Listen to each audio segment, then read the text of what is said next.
name is Tom Rakocevic, and I'm a member of Provincial Parliament here at Queen's Park for the riding of Humber River Black Creek. I want to welcome you all to the first provincial celebration of Nikola Tesla Day in Ontario. And I thank you all for sharing in this special moment today. On June 3rd, 2021, my private member's bill entitled the Nikola Tesla Day Act received royal assent, proclaiming every July 10th as Nikola Tesla Day in Ontario. The bill received unanimous support and moved through legislature at the speed of electricity, passing second and third reading in a single day, a true testament to the respect our legislators have for this incredible inventor. And with the proclamation, we are now the most populated jurisdiction in the world to celebrate Nikola Tesla's birthday as a day of significance. The annual commemoration of Nikola Tesla Day in Ontario builds on the important initiatives of many different individuals and organizations in Ontario who have worked hard to spread the life and achievements of this great Serbian-American visionary, inventor, and engineer. I am thrilled that many of these leaders are present here today to be recognized for their work.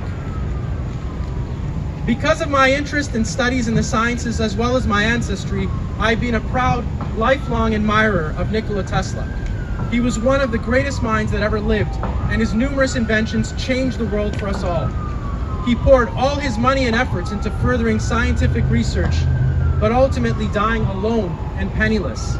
We use his inventions daily, but often fail to recognize his immense contributions to modern society. In fact, we here in Ontario were amongst the first in the world to receive and benefit from the advent of AC power generation and transmission. Those of us here today have worked to spread the amazing story of Nikola Tesla in order to recognize his life and work and inspire others to create and change the world just like he did. Due to current provincial restrictions, we are hosting the first provincial Nikola Tesla Day in Ontario here at Queen's Park as a small gathering of key leaders and organizers who have worked on this Nikola Tesla initiatives. I thank you all deeply for your help in establishing today's event and look forward to recognizing you each shortly. Today we will be hearing brief speeches from the Ambassador of Serbia, the past president of the Professional Engineers Ontario, and we will be learning some details on Tesla's life and impact here in Ontario. And finally, I will be recognizing a number of individuals who have worked on important Nikola Tesla initiatives. So without further ado, it gives me great pleasure to invite Dejan Ralovic, the Ambassador of the Republic of Serbia to Canada, to come to the podium. Mr. Ralovic was appointed as the Ambassador to Canada in 2020 by the President of the Republic of Serbia. Since the beginning of his diplomatic career, Mr. Ralovic has been on multiple diplomatic missions abroad and at all diplomatic levels. He also served as the Assistant Minister for the EU Affairs in the Ministry of Foreign Affairs of the Republic of Serbia. Nikola Tesla is of Serbian descent, and the life and achievements of this great engineer and inventor are proudly remembered in Serbia by its people, as well as at the Nikola Tesla Museum in Belgrade. Mr. Ralovic. Thank you very much. I cannot prepare some speech, but I want to stick to it because I'm pretty much overwhelmed with this joy and pride of being here today and being here with you and celebrating this 10th of July as the Nikola Tesla Day.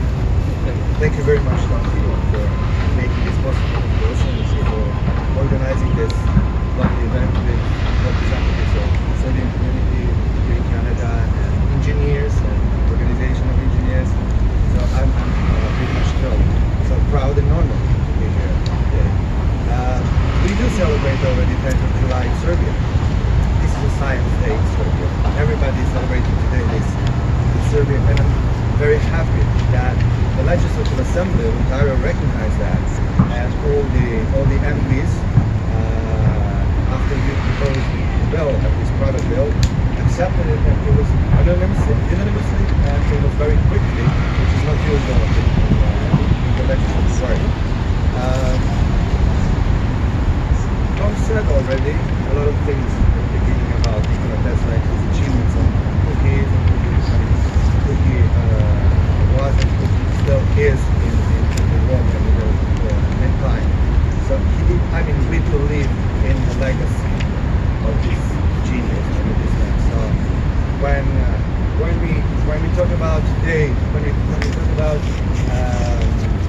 changes, environmental issues and everything.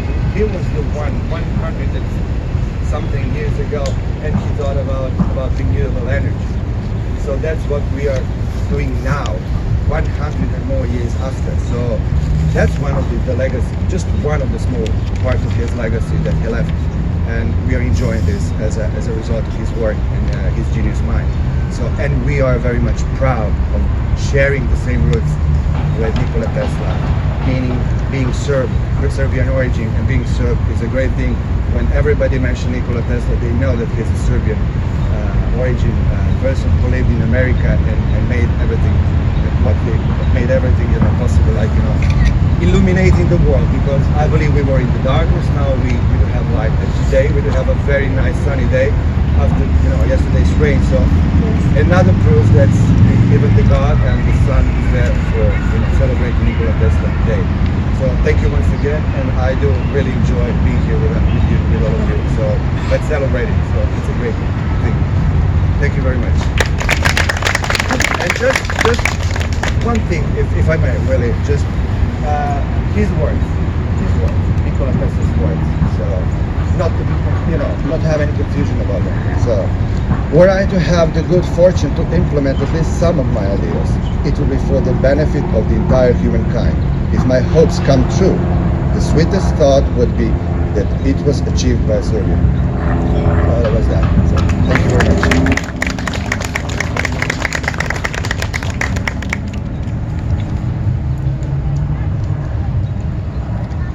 I now invite Marisa Sterling, past president of the Professional Engineers Ontario, PEO, to the podium. The PEO were established in 1922 and is the licensing and regulating body for professional engineering in our province and upholds the highest academic experience and professional practice standards for the engineering profession. Mrs. Sterling is a distinguished engineer and academic administrator. She also served as manager of enforcement for the PEO and helped to create the PEO's G. Gordon M. Sterling Engineering Intern Award, named after her late father, who was also a past president of the PEO. She is currently the Assistant Dean and Director of Diversity, Inclusion and Professionalism at the University of Toronto's Faculty of Applied Science and Engineering. Mrs. Sterling. Well, thank you very much, MPP Rakocevic, and so lovely to be joining all of you here today. I really also want to recognize two distinguished guests, Dejan Milovic, the Ambassador for the Republic of Serbia, and Vasilij Petrovic, the Consul General Republic of Serbia as well, and everyone here today who has contributed to the promotion of Nikola Tesla in Ontario and to get to this important day. As we already heard, Dr. Tesla was a man of many discoveries and inventions that really opened the door to the modern age and the modern industrial age that we rely on and we just assume so much today. And as has already been said, from wireless communications to the cell phone to the internet, the energy efficiency through wind power, electrical power, and aircraft innovation, all of these, Dr. Tesla held firm in his belief that a safer and a more secure future could be possible from delivery of technology. And this day in particular continues as professional engineers demonstrate in Ontario their contributions to enhancing quality of life, safety, health, and well-being of the public, and a dedication to protecting our environment. So we are very much inspired by the vision and the work of Dr. Tesla. I think it's very fair to say that the important work of Nikola Tesla is as relevant today in Ontario for the public and for today's engineers, and I would argue even more so than it was 100 years ago. I think we're very, very proud to have the impact of his work in our world today of technology. Technology and engineers in particular play a role in evolving change, evolution of our visions into making it a reality in a way that's making sure that public well-being is always protected. That's the number one and most important thing. And we're very grateful that in Ontario, at the pleasure of the Ontario government, that we're able to, PEO is able to regulate engineers to make sure that you're safe and taken care of. So this is something that I think Dr. Tesla would commend, that we have this structure today. And I can tell you how important his work has been to engineers with a couple of things that we did. So back in 2005, Professional Engineers Ontario, at its annual general meeting, it passed a resolution to dedicate the year of 2006 to be to Nikola Tesla. This initiative actually came from two engineers in Ontario, One was Vasilis Petrovic, PEng, and one was Brian Feneloop, PEng, and Vasilis is here today. So one of the instigators, and we're grateful for him bringing that forward. So PEO, Professional Engineers Ontario, did dedicate the year of 2006 to Nikola Tesla, calling it the year of Nikola Tesla. It was marked, of course, as you know, to honor his 150th anniversary of his birth and the inventive spirit of all engineers. And we also brought in Dr. Mark Seifer, a preeminent authority on the life and times of Nikola Tesla. He was a guest speaker at the annual meeting of the engineers. So you can see that engineers in Ontario are inspired by Dr. Tesla. You can see that we as a society have evolved so much further, and we benefit so much because of his vision and his innovations. Engineers are regulated because we take science, we use it in an innovative way, and we do it to safeguard public well-being. So on behalf of Professional Engineers of Ontario, I want to thank MPP Rakocevic for his work in having July 10th proclaimed as Nikola Tesla Day, and to recognize the ongoing efforts to promote the successes of Dr. Tesla and the work of engineers in Ontario. So thank you very much, and thank you for all of everyone today who helped to make this day happen. Appreciate it. Now we will hear about the story of Nikola Tesla. I invite Draga Dragocevic, Dr. Colin Campbell, and Vic Georgievich to the podium area. Mrs. Dragocevic will be telling us about Tesla's origins in Europe. Then Dr. Campbell will be speaking about Tesla's life in America. And finally, we will hear from Vic Georgievich about Tesla's impact here in Ontario. Mrs. Dragocevic. Your Excellency Ambassador Dalovic, Consul General Petkovic, MPP Tom Rakocevic, and distinguished guests. An old adage says, your thoughts become your reality. Hold them continuously in your mind and you will eventually experience them. The Bible says there is a time for every season. The vision awaits its appointed time. As we mark Nikola Tesla's 165th birthday and the first official Nikola Tesla Day in Ontario, let's begin with his early life and vision. At midnight on July 10, 1856, Nikola, the second son of Georgina Julka Mandic and Reverend Milutin Tesla, a Serbian Orthodox priest, was born in the village of Smiljan in the Austrian Empire in the midst of a fierce lightning storm. The frightened midwife who was tending to Julka said lightning was a bad omen and this child would be a child of darkness. Julka immediately rejected the suggestion and emphatically replied, "No, this child will be a child of light," and her words were prophetic. As if the power of his mother's thoughts were transferred to him, Nikola inherited his mother's keen intelligence, memory, and technical ability, and his father's passion for reading and learning. As a child, he observed his parents, how his mother invented useful appliances while his father was a priest, writer, and poet. Tesla said, "I must trace to my mother's influence whatever inventiveness I possess." He first encountered electricity at the age of 3 when sparks flew as he stroked his cat during a lightning storm. His father identified them as electricity but offered no further explanation. At the age of 6, Nikola became the hero of the day when he repaired the village fire engine. He used to build water wheels at the brook close to home and became fascinated with the power of flowing water. As a teen, he saw an engraving of Niagara Falls, visualized a huge water wheel turned by the powerful currents, and predicted that he would go to America to harness the energy of the mighty falls. He retained that vision, which became a reality in 1896, when the first hydroelectric power station in Niagara Falls became the genesis of the electrical era. His vision had awaited its appointed time. Tesla did not finish his studies at the Polytechnic Institute in Graz over a disagreement with his professor, who said that the Grama generator could only be powered by direct current. Convinced the solution for alternating current already existed somewhere in the recesses of his mind, Tesla was determined to find it. Finally, in 1882, the idea of a rotating magnetic field using alternating current came to him while walking in a Budapest park. He grabbed a stick, and drew the scheme of his induction motor in the sand.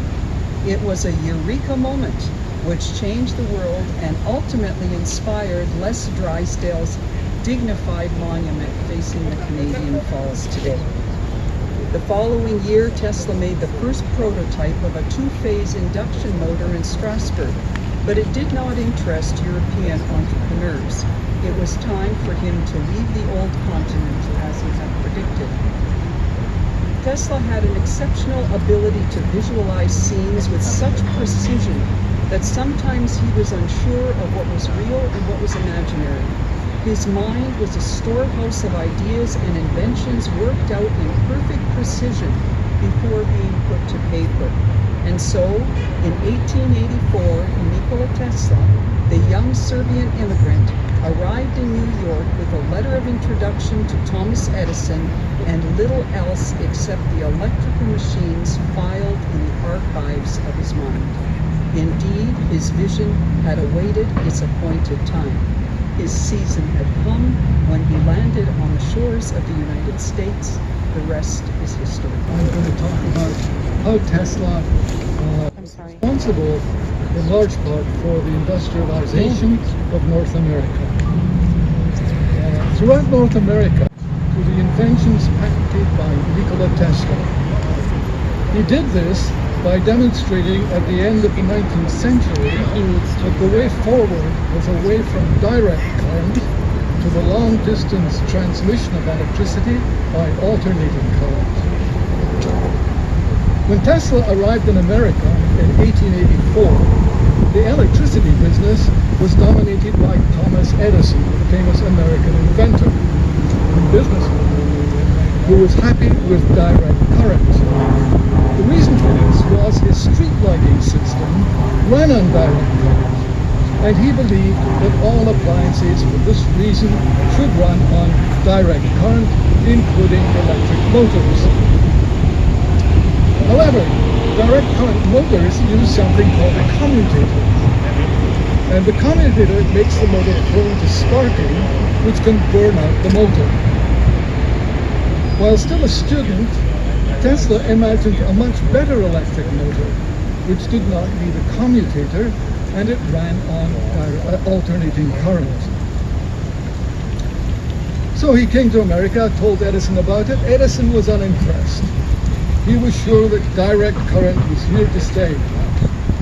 However, fortunately, another investor called George Westinghouse believed in the transmission of electrical power using alternating current and went into partnership with Tesla.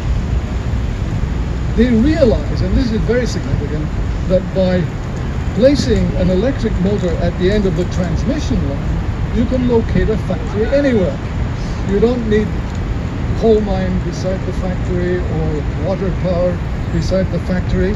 You can establish a factory virtually anywhere in North America. Interestingly enough, and a lot of people don't know this story, Stalin was interested in industrializing the Soviet Union in the 30s, and he sent spies to the United States to find out how America industrialized. And of course the secret was locating factories anywhere in the country. So Tesla's ideas even made it behind the Iron Curtain, behind the old Iron Curtain. Now the point was that if we transmit the electricity using alternating current, you need a motor that runs on alternating current at the end of the transmission line. And so all the direct current motors, none of them would satisfy this requirement, whereas Tesla's alternating current motor did. These are the facts behind the extraordinary industrial transformation of North America at the end of the 19th century. But Tesla didn't stop there.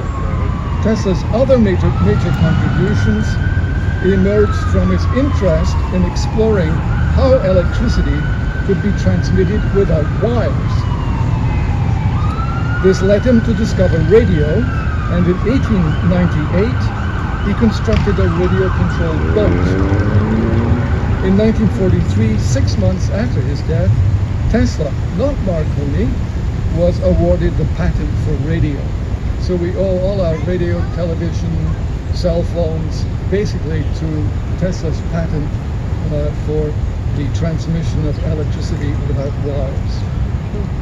His interest in wireless transmission of electricity led him to develop gas discharge tubes for signage. So the neon signs that decorate our cities, they had their origin in Nikola Tesla's patent for signage tubes. He also pioneered the first use of technology to take X-ray photographs. In 1906, he invented a bladeless turbine to eliminate the frequent breaking of turbine blades in ships' engines. In 1963, Chrysler marketed a car with the bladeless turbine engine, and it was quite successful. It didn't catch on with the auto manufacturers, but nevertheless, it was a successful product. In conclusion, it was Tesla's patents that secured the financial investment that established North America as the world's technological leader in the 19th century. We owe a great deal to this remarkable Serbian immigrant from Smiljan in the Austro-Hungarian Empire. Thank you. My name is Victor Jevic, and we are here in Ontario, and the key to this whole development was Tesla's connection to Ontario. So I'm going to walk you through what transpired in the 1890s and early 1900s.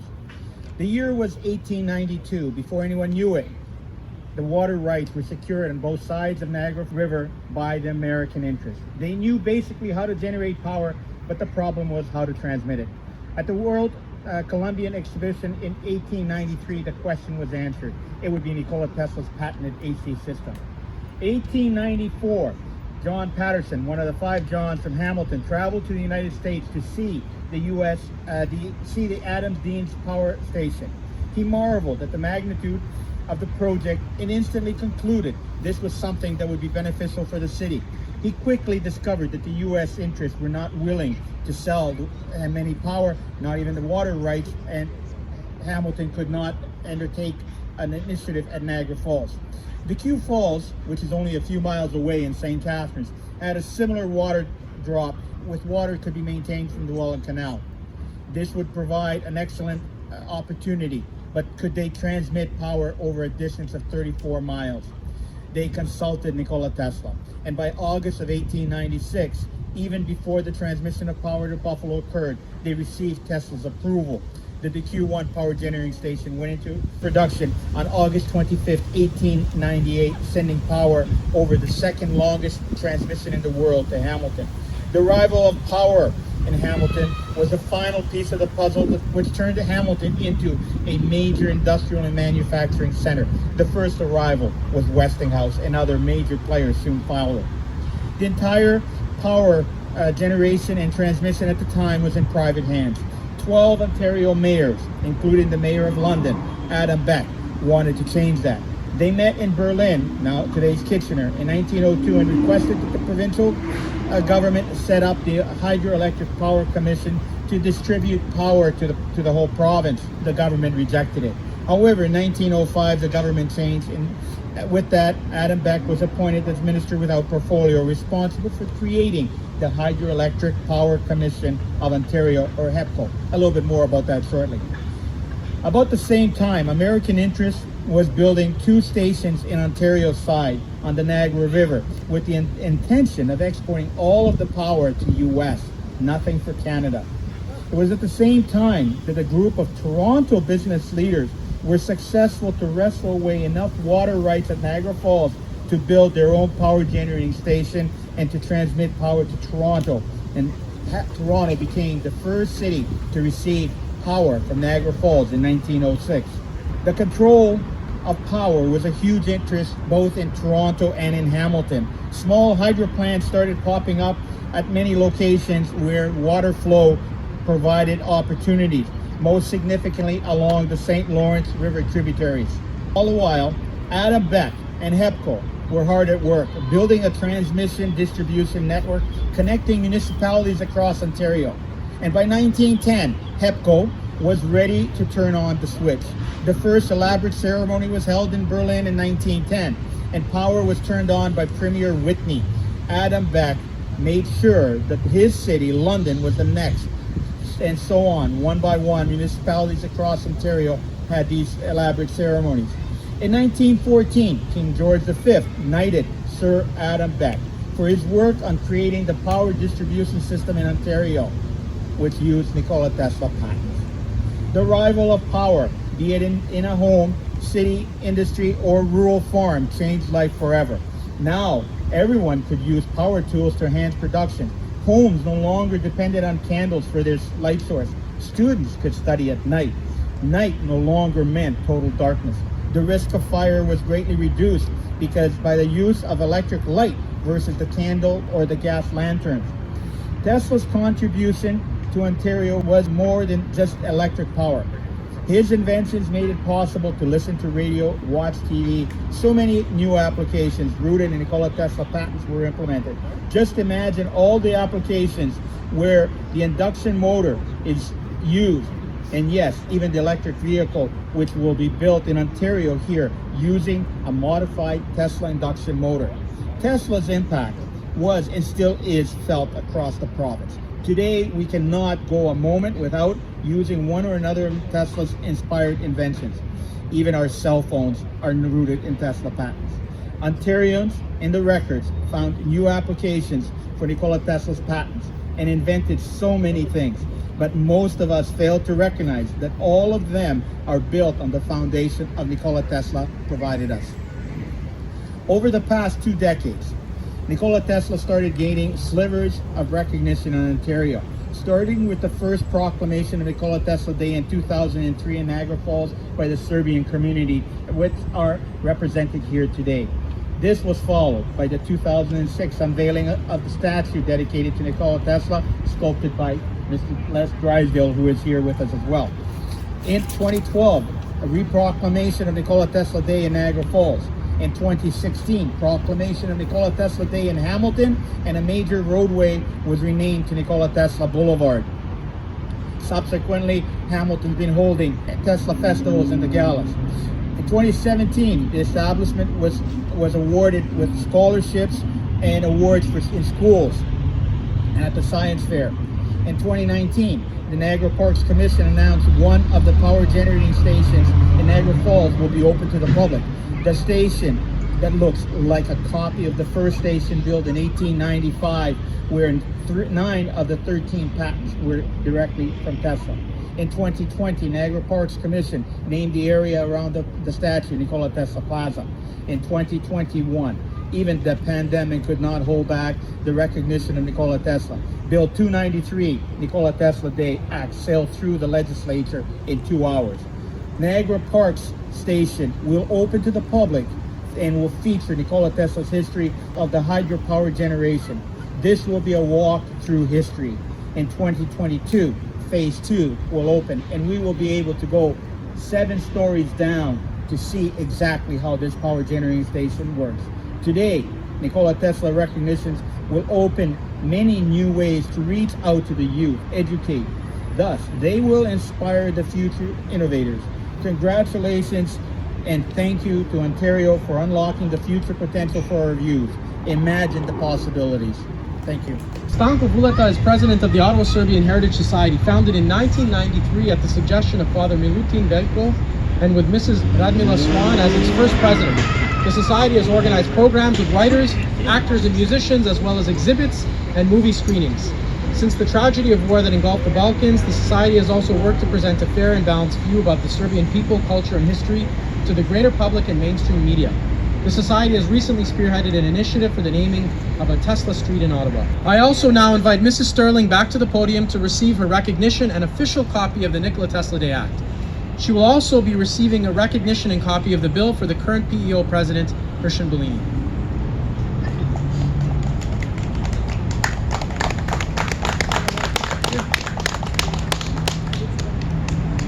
Tell us, what is the role of professional engineers, Ontario, in regulating professional engineering here in the province? So thank you very much for the question. As I think I said earlier, it's almost 100 years that the Ontario government gives us the opportunity, PEO, to regulate engineering to keep you safe. That's what we do. So again, it's a novel application of science and technology in order to protect public well-being. But I can also say that it inspires the next generation. And the tinkerer that we saw in the story of Nikola Tesla is the tinkerer that we hope stays alive in every young child, youth, girls, all of them, to be able to one day engineer whatever they like to do. Thank you. I now invite Vasily Petrovic, who's already here, past chair and current executive member of the Professional Engineers Ontario Kingsway chapter. As we heard earlier, the PEO recognized Tesla's achievements on his 150th birthday by declaring 2006 as Nikola Tesla Year in Ontario. They also hosted several presentations about Tesla for the Canadian public, including a lecture by Tesla's biographer Mark Cypher.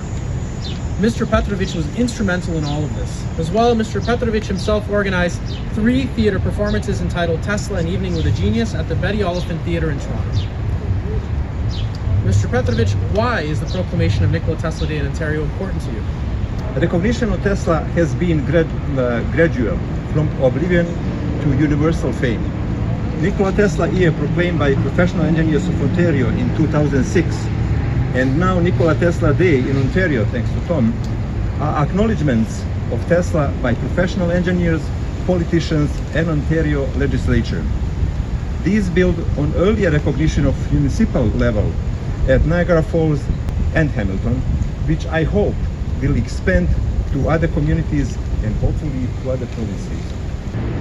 I now invite Tatiana Pavlovic, a director of the Canadian-Serbian Alliance, the CSA, and member of the core team that drafted and promoted the Nikola Tesla Day Act.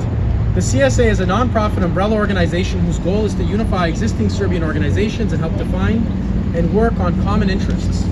Through unity, CSA creates the largest platform to help strengthen and amplify community voices with the objective to optimize the Serbian-Canadian experience and validate and promote vast Serbian-Canadian contributions to Canadian and global landscapes through various initiatives. In addition to a directorship of the CSA, Ms. Pavlovic is a financial services leader, entrepreneur, activist, wife, and proud mother of 3 boys from Mississauga. My question to you is, why is Nikola Tesla Day in Ontario important to the CSA? Thank you so much, Tom. I have to say it was an absolute honor and pleasure collaborating with you on this bill. Congratulations to you, the Serbian community, and all Canadians who recognize and value Nikola Tesla's contribution to the world as we know it today. Canadian-Serbian Alliance views this as an important win for our community as it spotlights and formally recognizes this critical and deserving figure in modern history who is of Serbian descent. This initiative represents what we can do and the impact we can have when we unify and collaborate for the greater good. These same values and principles are aligned to CSA's approach, and we look forward to many more wins together as a community. Next, I'd like to introduce Dr. Colin Campbell, and you've heard him already. Dr. Campbell's doctorate is in the field of physics, but he has a long-standing love of travel and interest in other cultures. This began when he went to East Africa as a CUSO volunteer just after he graduated from university. In 1980, he began teaching physics at Glendale Secondary School in Hamilton, just at the time when hundreds of Serbian refugees were making Hamilton their home. Dr. Campbell was also a core member of the Nikola Tesla Day Act team. Dr. Campbell, as a result of this contact, has visited Serbia 3 times and became a member of the Nikola Tesla Educational Corporation. Dr. Campbell, what was it that drew you to become interested in Nikola Tesla? 20 years ago, when I first started teaching at Glendale Secondary School in Hamilton, about a third of my students were Serbian refugees, mainly from the Krajina. I was impressed not only by their excellent work habits, but also by their maturity and strong sense of family values. To some extent, I found this surprising, as this was not the impression that we were being given at that time. So I decided to visit Serbia and see for myself. I returned with an increased understanding of the Serbian experience, and in particular, I found out about this extraordinary genius, Nikola Tesla, who until then was unknown to me. In one of my grade 9 classes, I assigned a project in which each student had to select one of Tesla's inventions and present it to the class. Coincidentally, at that time, NTEC were lobbying to have a section of Burlington Street renamed the Nikola Tesla Expressway. This is a card from the time. A group of students from this class attended City Hall as part of the presentation. One thing led to another, and I've maintained my interest in Nikola Tesla ever since then.